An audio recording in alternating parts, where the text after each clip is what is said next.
अस्सलाम वालेकुम students, grade 9। आज मैं जो वीडियो बना रही हूँ वो उर्दू का ही जो है वो पेज नंबर 7 है, उसको आज हम रीड करेंगे इंशाल्लाह। और स्टूडेंट्स, इससे पहले मैं ये कोशिश है मेरी कि मैं आप लोगों को जो है वो प्रीवियस जो हमने पिछले जो पेज के अल्फाज मैंने एक दफ़ा वो भी गो थ्रू करवा दूँ, और जो इस पेज पे आने वाले हैं वो भी एक दफ़ा करवा दूँ, ताकि आप लोग पहले से उसको या तो अंडरलाइन कर लें या फिर जब वो उसको दोबारा रीड करें तो आप उसको रीचेक कर सकें, कंफर्म भी कर सकें।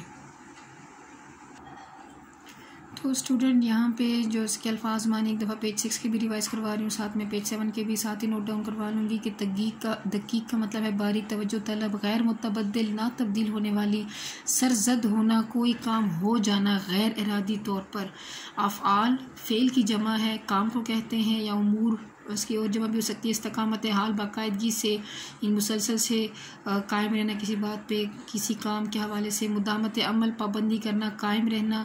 कुव्वा, ताकतवर, मुस्तहकम, पुख्ता, मजबूत।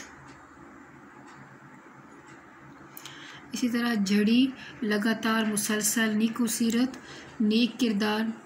वकार व मतानत, एहतराम और संजीदगी। खातिर शिकनी, मायूस, दिल तोड़ना।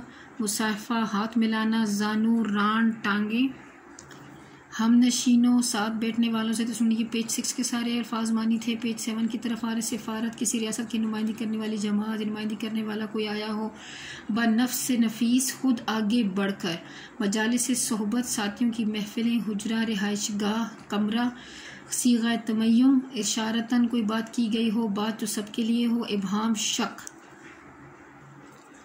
इस तरह से अब्र करम का मतलब रहमत का बादल, गिरा, नागवार, बुरा लगना मतलब। तनोमंद, सेहतमंद। गनी, खुशहाल। मकरूज, कर्जदार, जिसने कर्ज लिया हो। रवा, जायज़। ज़ेरे बार, बोझ तले दबना। नागहानी, मुसीबत, इन अचानक आने वाली परेशानी या मुसीबत आ जाए। दिबाचा, इब्तदाइया तारुफ। सुलह, सालिहीन, नेक लोग। मुबालगा में, ज़रूरत से बढ़कर, ज़रूरत से ज़्यादा। मदह, तारीफ़। फ़रस्तादा, भेजा हुआ। एक दफ़ा निजाशी, स्टूडेंट्स, निजाशी ईसाई बादशाह था, ठीक है, और उसकी तरफ हज़रत सल्लम के जो सहाबा कराम थे हिजरत करके गए थे, तो उस ईसाई बादशाह ने बावजूद इसके कि वो गैर मुस्लिम था, उन्होंने पनाह दी थी मुसलमानों को। तो ये एक मुसलमानों पर एहसान था, अच्छाई की थी उन्होंने। तो इसका बदला जो है ना नबी वसल्लम ने किस तरह दिया वो हम देखेंगे इसमें। एक दफ़ा निजाशी के यहाँ से एक सिफारत आई। आप सल्लल्लाहु अलैहि वसल्लम ने उसको अपने यहाँ मेहमान रखकर ख़ुद बनफ्स नफीस मेहमानदारी के तमाम काम अंजाम दिए। सहाबा कराम रज़ी ताला अन्हम ने अर्ज़ की कि हम ये खिदमत अंजाम देंगे। इरशाद हुआ, इन लोगों ने मेरे दोस्तों की खिदमत गुजारी की है, इसलिए मैं ख़ुद उनकी खिदमत गुजारी करना चाहता हूँ। तो ये से साबित होता है कि वसल्लम ने जो है ना सहाबा कराम की, चूँकि निजाशी ने उनको क़याम करने का मौका दिया, पनाह दिया, तो वसल्लम ने उनकी इस बात से इतने खुश थे, इतना पसंद किया कि जब उनकी निजाशी की तरफ से सिफारत वसल्लम के पास आई तो उन्होंने उनकी मेहमान नवाजी का ज़िम्मा अपने सर लिया, और सहाबा कराम को भी यही कहा कि आप लोगों पे जो एहसान किया, जो अच्छाई की है, उसका बदला मैं खुद चुकाऊँगा। मजालिस से सोहबत में लोगों की नागवार बातों को बर्दाश्त फरमाते, यानी जो आपस की जो लोग होते हैं, जिनके साथ साथियों की महफिलें जो होती हैं, जिनके साथ उठते बैठते थे, तो अक्सर लोग कभी कभी ऐसी बात कर जो वसल्लम को नागवार गुजरती थी, लेकिन फिर उसका इजहार ना करते। हज़रत ज़ैनब रज़ियल्लाहु अन्हा, जो कि उनके मुँह बेले बेटे की साबका बीवी थी, फिर उनकी तलाक हो गई थी, तो उसके बाद अल्लाह ताला के हुक्म पर वसल्लम ने हज़रत ज़ैनब रज़ियल्लाहु अन्हा से निकाह किया था। तो यहाँ पे उसकी ये तो मैंने आपको एक्स्ट्रा डिटेल दी। यहाँ पे हम इसको रीड आउट करते हैं कि हज़रत ज़ैनब रज़ियल्लाहु अन्हा से जब निकाह हुआ और दावत वलीमा की, तो कुछ लोग खाना खाकर वहीं बैठे रहे। उस वक्त पर्दे का हुक्म नाजिल नहीं हुआ था, और हज़रत ज़ैनब रज़ियल्लाहु अन्हा भी मजलिस में शरीक थी। आप सल्लल्लाहु अलैहि वसल्लम चाहते थे कि लोग उठ जाएं, लेकिन ज़बान से कुछ नहीं फरमाते थे। लोगों ने कुछ ख्याल ना किया और आप सल्लल्लाहु अलैहि वसल्लम उठकर हज़रत आयशा रज़ियल्लाहु अन्हा के हुजरे तक गए, वापस आए तो इसी तरह मजमा मौजूद था, फिर वापस चले गए और दोबारा तशरीफ़ लाए।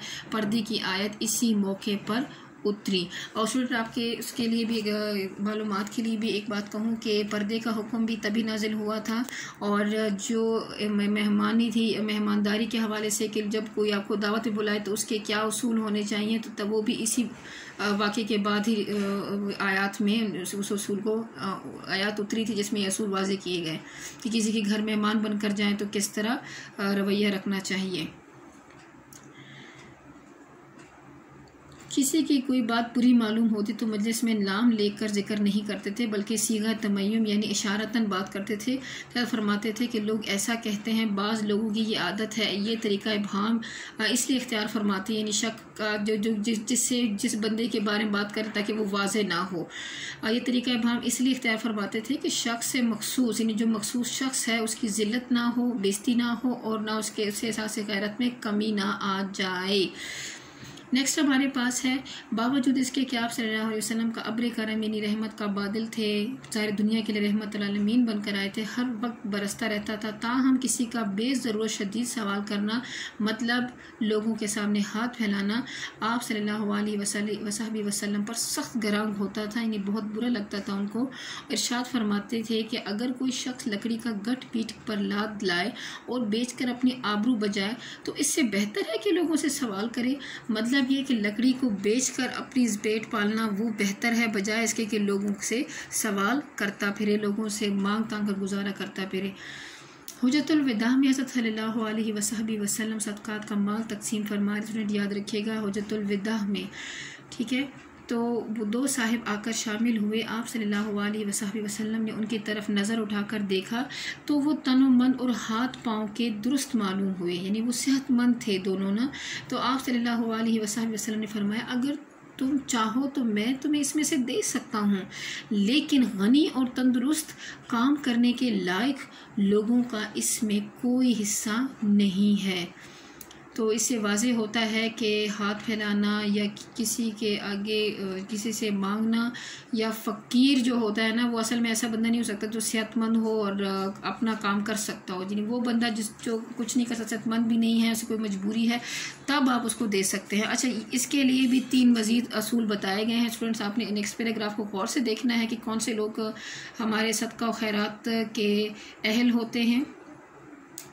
कबीसा नाम के एक साहिब थे, वो मकरूज़ हो गए थे, आप सल्लल्लाहु अलैहि वसल्लम के पास आए तो अपनी हाजत अर्ज़ की, यानी ज़रूरत के बारे में बताया। आप सल्लल्लाहु अलैहि वसल्लम ने वादा किया और इसके बाद इरशाद फरमाया कि एक कबीसा सवाल करना और लोगों के सामने हाथ फैलाना सिर्फ 3 शख्सों को रवा है। तो स्टूडेंट आप लोगों ने इस चीज़ को याद रखना है, अच्छे समझना है। रवा का मतलब जायज़ है।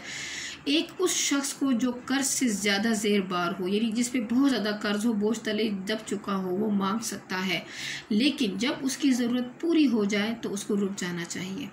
दूसरे, उस शख्स को जिस पर कोई ऐसी नागहानी मुसीबत आ गई जिसने उसके तमाम माली सरमाया को बर्बाद कर किया, उसको उस वक्त तक मांगना जायज़ है जब तक उसकी हालत किसी कदर दुरुस्त ना हो जाए। तीसरे, उस शख्स को जो मुब्तला फाका हो, यानी उसके घर में भूख प्यास का शिकार हो लोग, और मोहल्ले के 3 मोतबर यानी एतबार के लायक लोग गवाही दे ताकि हाँ इसको फाका है, इसके अलावा जो कुछ मांग कर हासिल करता है वो हराम खाता है। इसका मतलब है कि अगर ये तीनों केसेस या तीनों जो असूल हैं वो किसी एक शख्स पे नहीं साबित होते और आप फिर भी उसको दे रहे हैं, तो वो जो माल खाता है, उसको जो पैसा वो ले रहा है लोगों से, वो असल में हराम का खाता है, वो उसको जायज़ नहीं है खाना। शिर्क का पहला दिबाचा अम्बिया और सलहा की मुबालगा में ताज़ीम है। पहला दिबाचा का मतलब होता है तारुफ़, शिर्क के बारे में हम अम्बिया कराम ने भी दिया है और सुलह नेक लोगों ने भी काफ़ी जगहों पे बहुत तफसीलन बताया गया है कि शिर्क जो है वो सबसे बड़ा गुनाह है। और शिर्क क्या चीज़ होती है, यानी अल्लाह ताला के साथ किसी भी और ज़ात को शरीक करना। तो वसल्लम ने खुद बनफ्स नवीस भी कभी इस चीज़ को अपने लिए भी पसंद नहीं किया। हज़रत सल्लल्लाहु अलैहि वसल्लम इस नुक्ते का बड़ा लिहाज फरमाते थे। हज़रत ईसा अलैहिस्सलाम की मिसाल पेश नज़र थी। हज़रत ईसा अलैहिस्सलाम बग़ैर बाप के पैदा हुए थे और मरियम के बेटे थे। फरमाया करते थे कि मेरी इस कदर मुबालगा में मद्दाह ना किया करो। हज़रत ईसा अलैहिस्सलाम भी फरमाते थे कि मेरी इस कदर मुबालगा मेज़ मद्दाह यानी तारीफ़ मत किया करो जिस कदर नसारा इब्ने मरियम की करते थे। इब्ने मरियम उनकी माँ का नाम है। मैं तो खुदा का बंदा हूँ और उसका फ़रस्तादा हूँ, या उसका भेजा हुआ हूँ, या उसका पैगाम के लिए जो है ना पैगाम आगे पहुँचाने के लिए हूँ। केस बिन साद कहते हैं कि एक दफ़ा मैं हैरान रह गया, यानी हैरान रह गए और हैरान रह गया वहाँ लोगों को देखा कि रईस शहरी से जो शहर का सबसे मालदार आदमी है कि दरबार में जाते हैं और उसके सामने सजदा करते हैं। हज़रत सल्लल्लाहु अलैहि वसल्लम की खिदमत में वाक़या बयान किया और अर्ज़ की कि आप सल्लल्लाहु अलैहि वसल्लम को सजदा किया जाए तो आप सल्लल्लाहु अलैहि वसल्लम इसके ज़्यादा मुस्तहक़ हैं। आप सल्लल्लाहु अलैहि वसल्लम ने फरमाया कि तुम मेरी कब्र पर गुज़रोगे तो सजदा करोगे? कहा नहीं। फरमाया तो जीते जी भी सजदा नहीं करना चाहिए। तो स्टूडेंट, आज का जो सबक था हमने पढ़ा, तो आप लोग भी इसको 2 से 3 दफ़ा पढ़ने की कोशिश कीजिएगा। मुश्किल अल्फाज जो है उसको भी याद कीजिएगा, लिखिएगा अपने पास नोट बनाकर, और उसको समझने की भरपूर कोशिश करें। 2-3 दफ़ा उसको रीड आउट ज़रूर, ताकि आपकी रीडिंग जो है उसमें इम्प्रूवमेंट आए इंशाल्लाह। स्टूडेंट्स, इससे आगे जो है वो हम कल के लेक्चर में कंटिन्यू करेंगे। अपना बहुत ख्याल रखिएगा। अल्लाह हाफिज़।